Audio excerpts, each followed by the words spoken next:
Hello guys, खुश आमदीद। तो आज हमारा सवाल है कि कार्बन के 12 ग्राम हो, चाहे शुगर की 342 ग्राम हो, या कि बेंजीन के 78 ग्राम हो, या फिर कैल्शियम कार्बोनेट के 100 ग्राम हो, वो सारे के सारे बराबर होते हैं एक मोल के। तो इसके पीछे लॉजिक और रीज़न क्या है? तो लॉजिक और रीज़न बताने से पहले मैं आपसे गुजारिश करूंगा सिर्फ एक शर्त पर।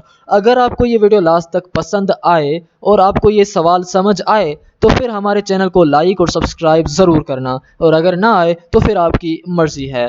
तो इस सवाल के जवाब को समझने के लिए हमें ज़रूरी है कि हम इसकी डेफिनेशन जो है पहले समझ लें।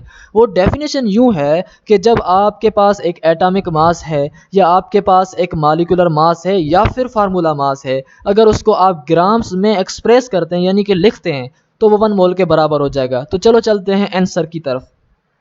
ये एग्जांपल्स हैं आपके सामने कि हाइड्रोजन का एक जो है एटॉमिक मास है, अगर उसके साथ ये लाल रंगों में लिखा हुआ है ग्राम, अगर उस एक एटॉमिक मास के साथ हम ग्राम लिखेंगे तो वो 1 मोल के बराबर हो जाएगा। C12H22O11 जो है वो 342 ग्राम के बराबर है। अगर वो एक ग्राम्स में लिखेंगे 342, इसका जो है वो फार्मूला मास है, अगर उसको हम ग्राम्स में लिखेंगे तो वो 1 मोल के बराबर हो जाएगा। अगर C6H6 का जो 78 है वो मॉलिक्यूलर मास हमने ग्राम में लिखा तो वो 1 मोल के बराबर हो गया।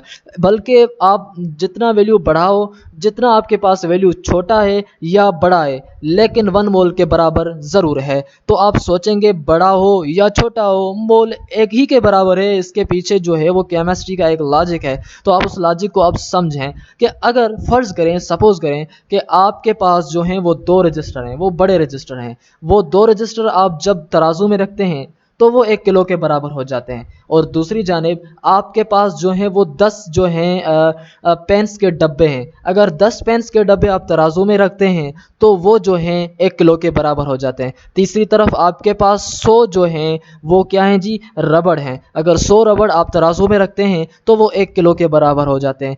जिस तरह 100 रबड़ 1 किलो के बराबर थे, जिस तरह 10 डब्बे पेंस के 1 किलो के बराबर थे, जिस तरह 2 बड़े रजिस्टर 1 किलो के बराबर थे, इसी तरह हाइड्रोजन का 1 ग्राम भी 1 मोल के बराबर है, 12 ग्राम कार्बन भी 1 मोल के बराबर हैं, 18 ग्राम वाटर के भी 1 मोल के बराबर हैं, 342 ग्राम भी शुगर के 1 मोल के बराबर हैं। फिर आपके पास ये अब सवाल समझ आ गया होगा। उम्मीद है कि आपने ये सवाल समझ लिया। अगर समझ आ गया है तो सब्सक्राइब और लाइक